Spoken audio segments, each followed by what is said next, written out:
Welcome to the Savvy Dentist podcast with Dr. Jesse Green, the show where great dentistry meets great business. Listen in each week as we bring you an inspiring person who will share their story, ideas and business techniques to help you create a practice and a life you love. And now introducing your host, Dr. Jesse Green.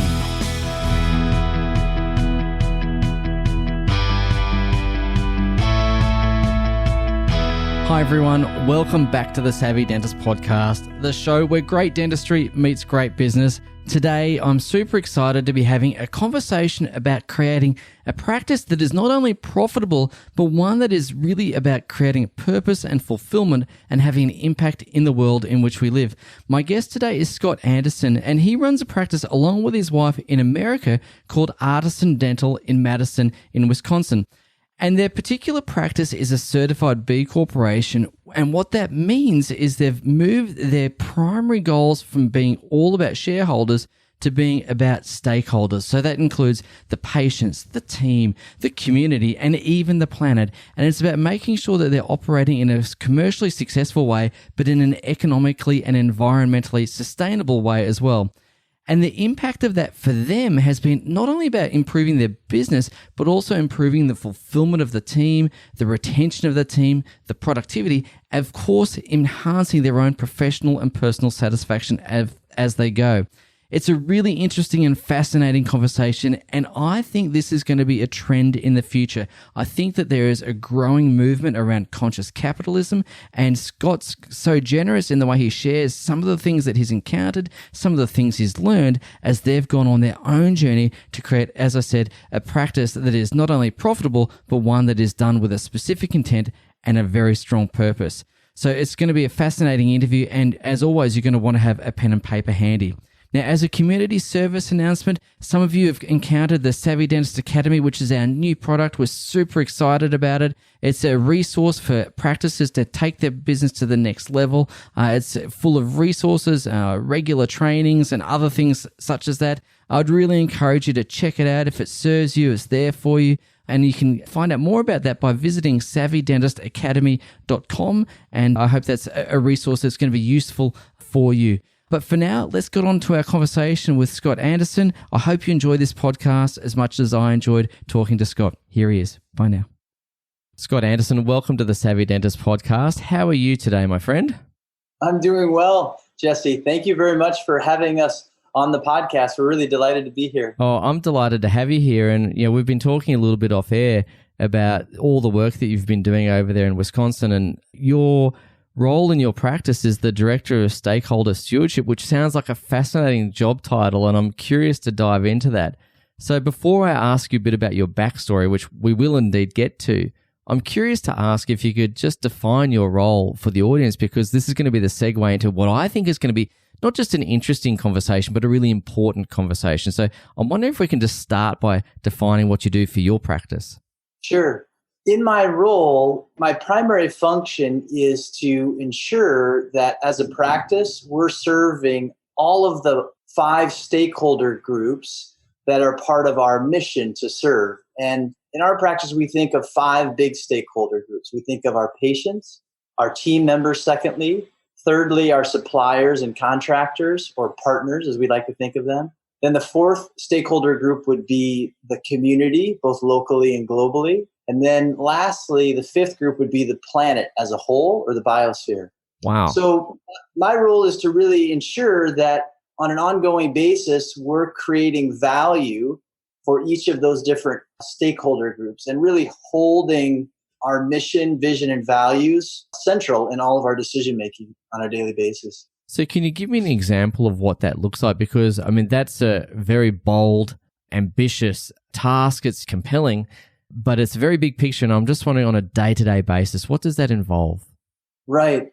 So maybe we can start with the planet as a stakeholder group. So sure. One of the initiatives that we have in terms of creating value for the planet is we use 100% renewable energy for our electricity, which we simply purchase from our local utility. Mm-hmm. It's a little bit more expensive, but we think that this is part of our role in terms of using sustainable practices that help address issues like climate change, but also at the sort of the level of leadership, it gives us an opportunity to model what we really think is the future of global economies using renewable resources.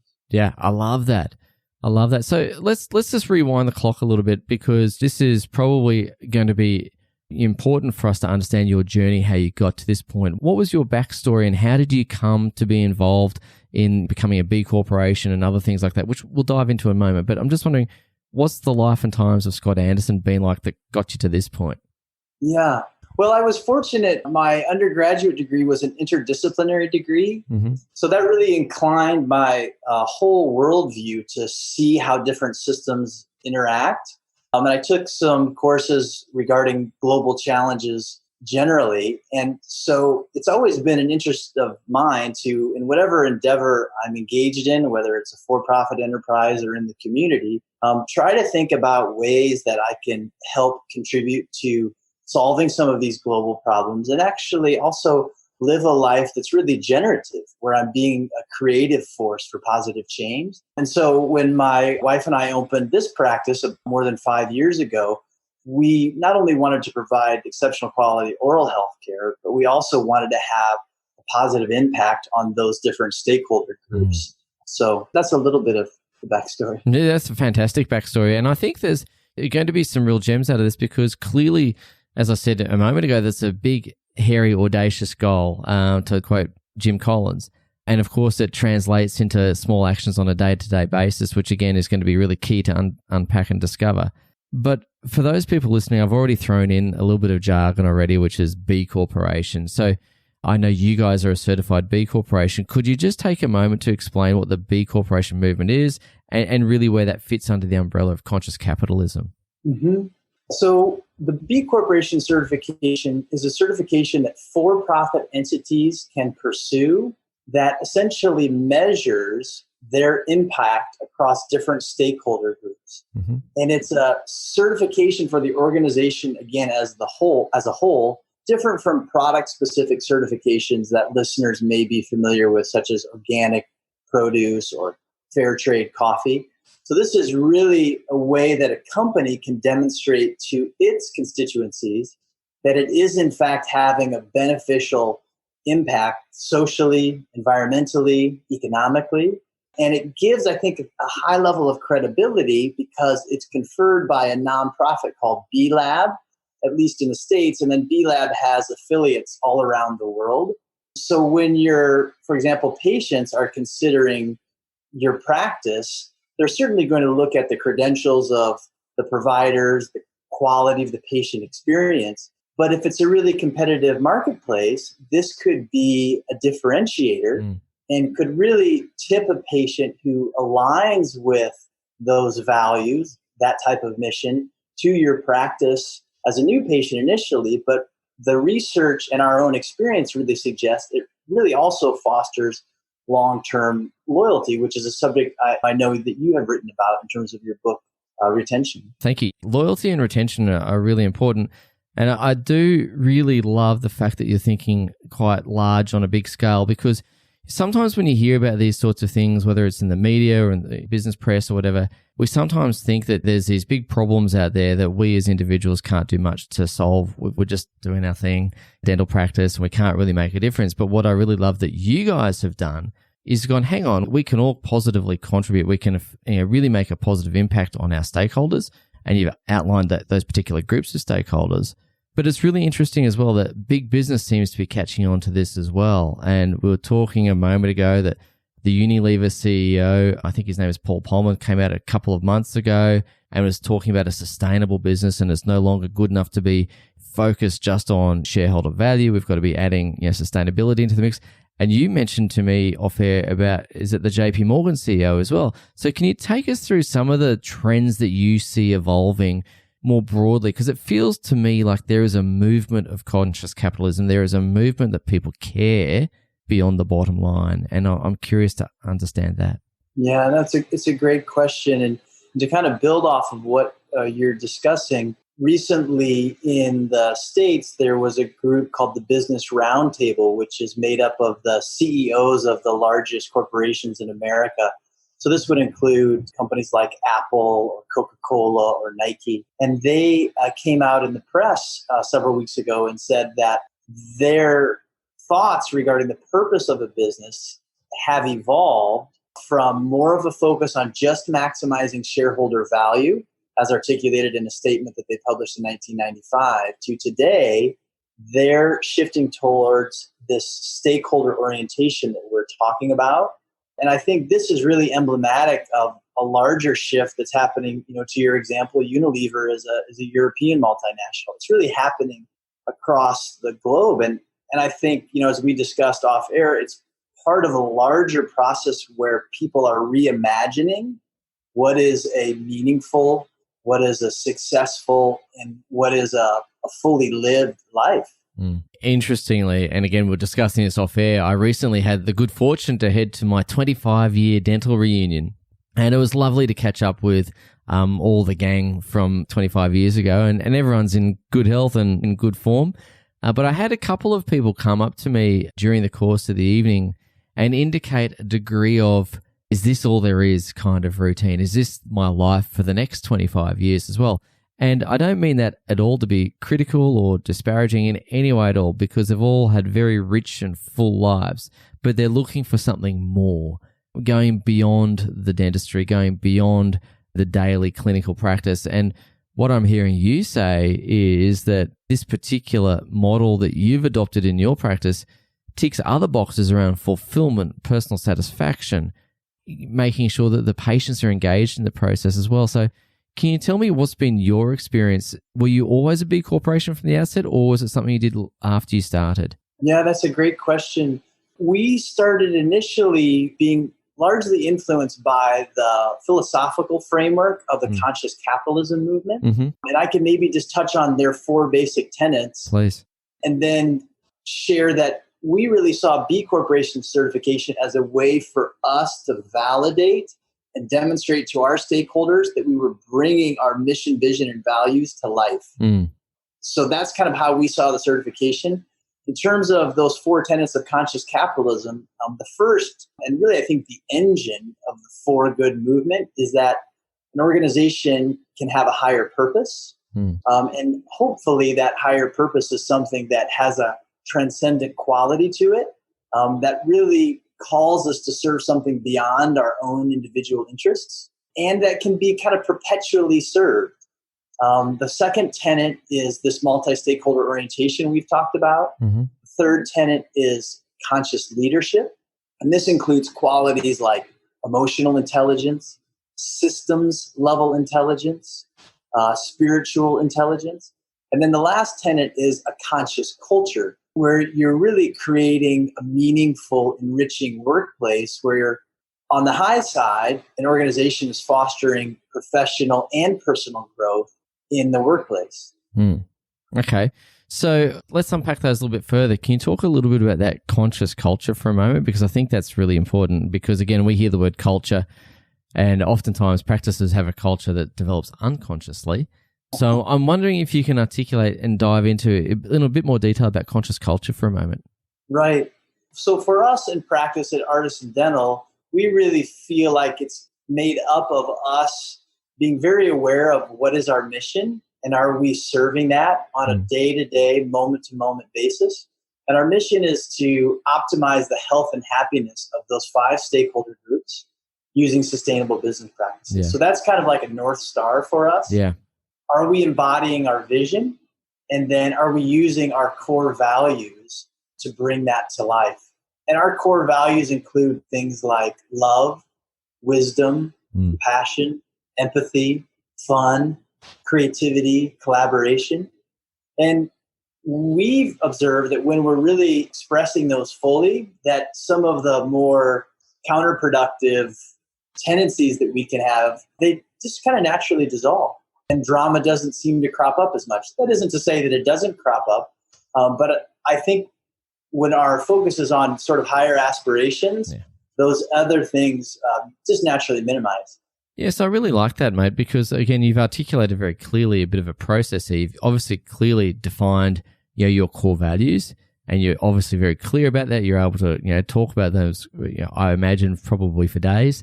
But equally, you're very clear about your vision and your mission, and I really admire and respect that. And the thing that I also really like about focusing on that higher ideal, that North Star, if you will, the one to follow and to be pursuing, is that some of the day-to-day drama subsides. And again, your dentists generally, and I'm putting my hand up here, we tend to focus on detail a lot. We're very in the minutiae, and sometimes we can be consumed by that minutiae as well. And I like the fact that having that big, bold vision elevates our view and casts it further afield. I wanted to ask you a little bit about some of the commercial benefits of this, because there's going to be people listening to this podcast who say, this sounds amazing, this sounds great, but at the moment I've got to meet payroll. I've got to make sure that I can invest in new equipment. I've got to make sure I can do this or that. And so there are some economic realities for some listeners on this program where there's that hierarchy of needs. Firstly, we need to get the cash coming through the door, maybe free up some time after that, and then look at some meaning and legacy issues after that. So what do you say to those people about, are there commercial spin-offs? Are there benefits economically for this as well? Yeah, it's a very, very good question. And fortunately, we have some really good research now that's being published around this issue. So maybe I can just share a really high-level meta-analysis that was done by the University of Hamburg and Deutsche Bank. And this is a pretty impressive meta-analysis. It looked at over 2,200 other studies that track the correlation between financial performance and then a company's ability to enact what's commonly called in socially responsible investing, environmental, social, and governance best practices. So what the research found is that across the world, there is a correlation between your financial performance and your sustainability metrics. So I think it's a real good illustration that we can do both simultaneously. And that's been our experience at Artisan. And just to kind of share with listeners a couple of examples of how that might play out, I referenced earlier our use of renewable energy. And we've had little fat cards in the office and a vertical clear kind of file holder. We had that in the office for 3 or 4 months. We noticed positive feedback from patients when they read the little placard, and it even showed up in a patient review where the patient said, I had a great experience as a patient today, and I love the fact that they're using renewable energy. So this is a little example of the fact that these practices can actually have kind of indirect marketing benefits in addition to helping address these issues we talked about earlier regarding loyalty and retention. And it's not just loyalty and retention of patients either, it's loyalty and retention of your team. That's absolutely right. That's absolutely right. And we found that when, for example, we completed the B Corp certification, that I think there was a higher level of conviction within the team that what we had set out in our mission, vision, and values was real, and that we went and did the work to demonstrate that using a third-party criteria. Yeah. And I think the other piece that this unlocks is it unlocks the kind of inner motivation that a team member may have to serve that really, I think, is largely only accessible through things like mission, vision, and values that external forms of motivation have a difficult time generating. Has that been your experience as well? It absolutely has been. And interestingly enough, in our practice, I really tied into the UN sustainability goals, which I'm sure you're familiar with. And in particular, we're looking at water, access to clean drinking water. So in our practice, one of our goals is to donate 1 million days of drinking water. And so far, we're up to about 365,000 days of drinking water, which is great. And what's been really interesting around that is the team gets behind it, as you quite clearly articulated. So they get buy-in to it. The patients, every time they come back for their recall, we donate 100 days of clean drinking water. So the patients are getting into it, and we express gratitude for that. And so really, from our perspective, there's been a lot of really good benefits. And we're not a certified B Corporation like you are, and maybe that's our next step. But what we've noticed at the coalface is that our team get behind it. They're engaged, as you said, in ways that they're not engaged normally. So that intrinsic motivation that comes from being behind the purpose is there. And we're not having to look at I don't know, incentives and carrots and sticks basically to get them moving. And the patients love it. And we feel good. Selfishly, we feel good. Yes. And I love what you finished on, that we feel good, because this is a clear example of value creation that's hard to sort of have reflected in a profit and loss statement. But I would make the case that it's a form of success, and it's an enhancement to quality of life in the moment. And that sort of broader kind of accounting of interiors and exteriors, I think, would really behoove us all. And it's just delightful to hear that you're already employing these practices and experiencing great success with them. Yeah, well, I think maybe we've got to step up our game after I'm talking to you. I'm feeling quite inspired to think I might have to go across to bcorporation.net, which I think is the website for B corporations, and really explore that a bit further. Because, look, again, I think there's just so many good things to happen. There's just no downside, right? There's nothing to be lost by doing this. You're going to be doing great things for your stakeholders. You're going to be doing good things for your business, and you're going to be doing good things for your soul. Yes, that's incredibly well said. So I'm curious if you might be able to share a little bit more about your water program, the nonprofit partners you're working with, because I'm quite curious to potentially adapt it at Artisan. So we work with a group called Buy One, Give One, and that was founded by a lovely lady called Masami Sato and her partner Paul Dunn, who actually spoke on our podcast some time ago. And so what happens in that particular arrangement is every time something happens within the business, there's a trigger. And so in this case, the recall examination is the trigger for the 100 days. And so really what we do is we internally keep a tally of that, and then we'll write the check or make the deposit to B1G1. And what they have been able to do very, very effectively is they have a promise that every dollar raised will go directly to the coalface. It doesn't get soaked up in administration fees and so on. And so we can feel very confident that anything that we give to that through our patients is going to be put to the very best use. And so that's how we know that we've been able to create that impact. And one of the things I really like about what Paul and Masami talk about, and I'm meant to be talking to you, not talking myself, but one of the things I really appreciate what they talk about is impact rather than dollars. Because it's not big money, right? Yes. Can you say more about kind of what their sort of notion is there with impact rather than dollars, how they're thinking about that and defining that? Well, because one of the things that I think most people feel when they give to organizations for charitable or philanthropic purposes is that I've got to make a large contribution for it in dollar terms for it to have any impact. And their proposition is that's absolutely not true. And so what they're saying is that a lot of the world's problems can be solved with a bit of will and a bit of money, and probably not as much money as you think. And it comes down to collective will. Yes. And I think that's probably the hymn sheet that you're singing from as well. And that if we can get our collective wills aligned, we can all make a tremendous difference in the world. And for whatever thing that might float people's boat, ours is water, but it might be something to do with air quality, or it might be something to do with something else. It doesn't matter. But for us, I just have the view that access to clean drinking water is a basic human right. And it bothers me greatly that people don't have access to it. And so for us, in our practice, that's the problem we choose to tackle. And of course, there's many other things that we could do, would like to do, but at the moment, that's our focus. And so that's kind of it, mate. Yes, it's really wonderful to hear. And I think this is another great example of the fact that here's an initiative in your practice that has multiple benefits. It has a benefit in terms of this issue of water scarcity and high quality water scarcity. It also has a benefit in terms of team cohesion and motivation. Yes. It has a great benefit for the patient and encourages them to come back for their recall. It has a benefit for the organization as a whole in terms of, sort of consistent, sustainable revenue streams.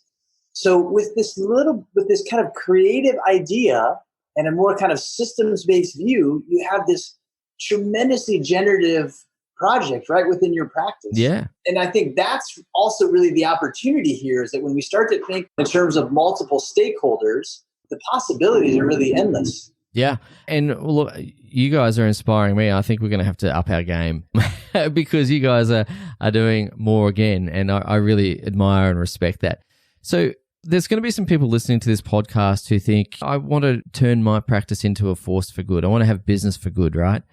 And if someone was listening to this podcast and assuming that, yes, they're past that very first need of having to get money through the door and pay the bills and do those sorts of things, what would be a reasonable first step or first thought, or even for people to be contemplating if that's where they're up to? Right. I think one of the most helpful and powerful ways to start is to really think about your mission as an organization. What is it that you really want to serve in the world? What are some of the core values that you think will sort of fuel that service? And then from there, I think the next best thing to start to think about is, how do I harness the power of these multiple different stakeholders to serve this higher purpose? Because I think that's where a lot of the efficacy comes in terms of the financial outperformance, is that you're kind of galvanizing all of these stakeholders together to serve this higher purpose. And so you get outperformance in terms of creating exceptional patient experiences, thinking of creative marketing strategies, working in close collaboration with your dental suppliers so that if your equipment goes down, maybe you're the first office that they send the repair person to. Yeah. So, and in terms of starting in implementable steps, it might be helpful to just list your stakeholders across kind of the horizontal axis of your spreadsheet and just start very simply.